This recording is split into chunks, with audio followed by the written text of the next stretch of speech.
Good afternoon and welcome back to RobMotive. We've got the new Tacoma here behind me. If you didn't see the previous video, this is a 2025 Toyota Tacoma TRD Off-Road 4x4 in Terra.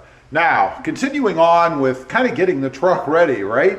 I noticed there's a bunch of junk that's stuck inside the truck. So we're going to remove some things that you do, I guess, anytime you get a new vehicle, or at least a Tacoma.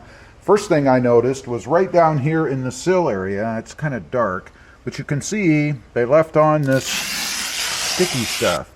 Now, I know some people leave this kind of stuff on, but the problem with doing that is it's adhesive backed, right?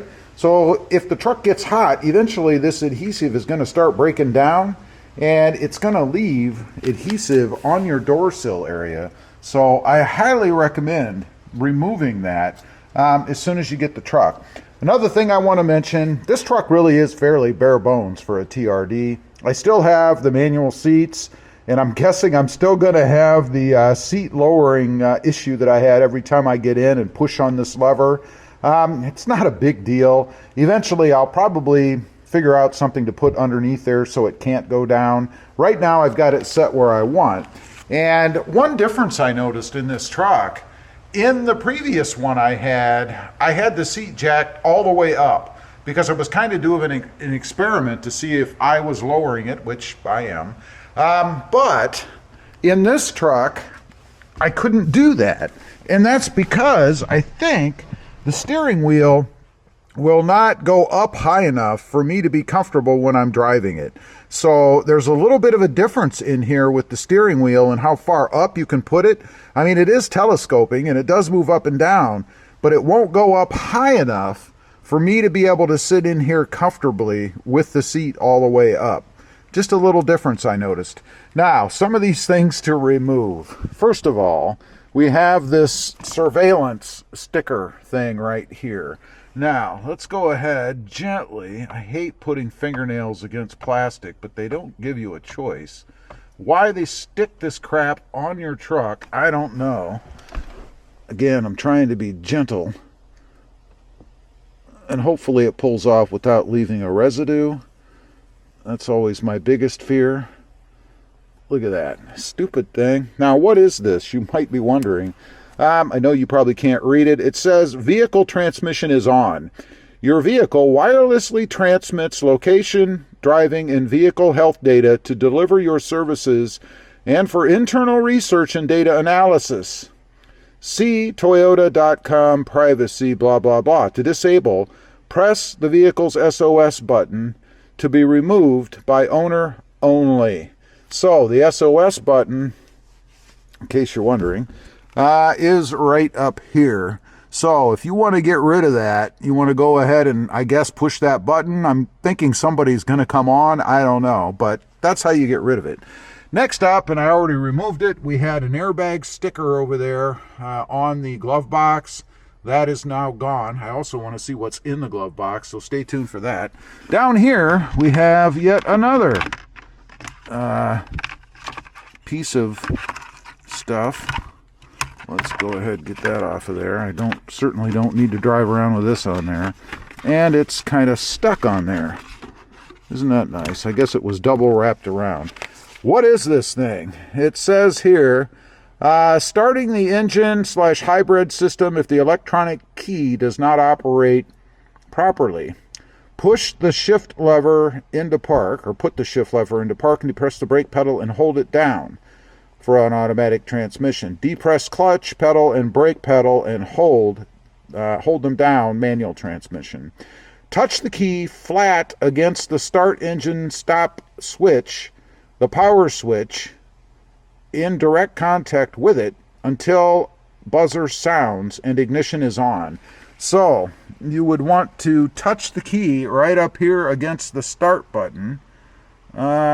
It says in direct contact, and then it says press the engine start stop switch, keeping the brake pedal pressed. So it's a two-step thing. You hold your key up there until it beeps, and then you move your key away and push the button. Let's see, for manuals it says press the switch, keeping the clutch pedal and the brake pedal held. That's it. So it's just a little bit of verbiage, I guess, telling you what to do if the truck won't start because your battery and your key fob went dead. Everybody always seems to think that if the battery and the key fob dies, you're going to be stranded. That's not true. Hold your key up against the push button, wait till the truck makes a noise, take the key away, and then push the button, and you'll be golden. Now, I mentioned what's in the glove box. Well, I'm curious myself because it looks like there's a bunch of stuff in here. We have the owner's giant manual thing. And then we have the connectivity kit, which I said I didn't want.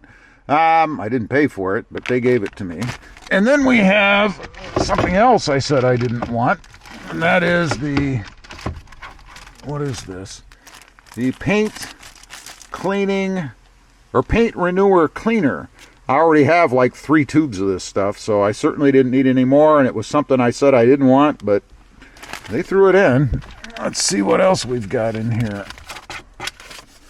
This is, I don't know, some kind of shipping thing, I guess. I don't know. It looks like this shipped somewhere around 12/24. I'm not sure. Final destination was Pearland, Texas. That must be a distribution point. I don't know. Anyway, we certainly don't need that.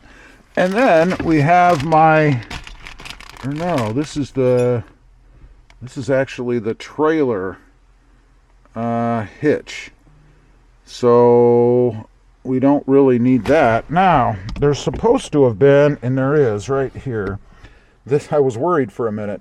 This is the socket that goes to the specific lug nuts that I have on my wheels in my truck. If I needed to remove a wheel or something, if I had a flat or whatever, I would need this. And one thing I wanted to make sure was that the guys in the shop there did put this back in the truck, and they did. It was in the glove box. I put it down here. And what I'm going to do is wrap it in something, maybe bubble wrap or something, I don't know, because it rolls around down here in the center. I might actually put it in the back, probably. But it rolls around and clunks in there, and I really don't want all the noise, so we got to get rid of that. One other thing I want to mention, in switching the wheels and the tires, I swapped them between this truck and the Sport. They're different sizes. On the Sport, it comes with 18s. So I had 18-inch wheels on the Sport, which I moved over to this truck, the TRD Off-Road. This truck came with 17-inch wheels, which isn't a problem. It's universal. I did it. So if you're wondering, yes, you can put 18-inch wheels. They switch between the Sport and the off-road. But the other thing was the spare.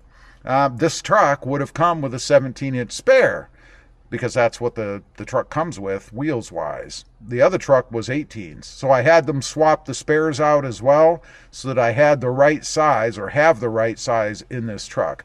What I'll probably do eventually is go ahead and replace the cheapo spare that's in the back with a real tire, with just a, I don't know, some kind of steely or some kind of aluminum cheapo rim or wheel, because I don't really need it to match the truck. I would switch it out if there was ever a problem. Anyway, that's just a rundown of all the junk you need to get rid of in the truck after you get it. All kinds of stuff in here. That's just to prepare it to drive. Oh, and I almost forgot. There's one more. Right up here on the camera, they put this little tag. It says, remove before use, to be removed by the customer only. And I'm assuming that when you remove it, it kind of activates the system. To remove it, it says, insure, oh, that's putting in the SD card. I'm assuming it's already in there. Or not, yeah, the SD card. So to pull this off, I guess I just pull it like so. It tore, so I'm hoping there's not remnants of it left under there, and there probably is. But anyway, that pulls this out, and we should be good to go. Leave a comment. Let me know. Do you run through your truck and take all this junk out of there before you get going? Or do you make the dealer do it? Or you just leave it in there and who cares? I'd be curious to know. Thanks for watching. Stay safe out there. Bye.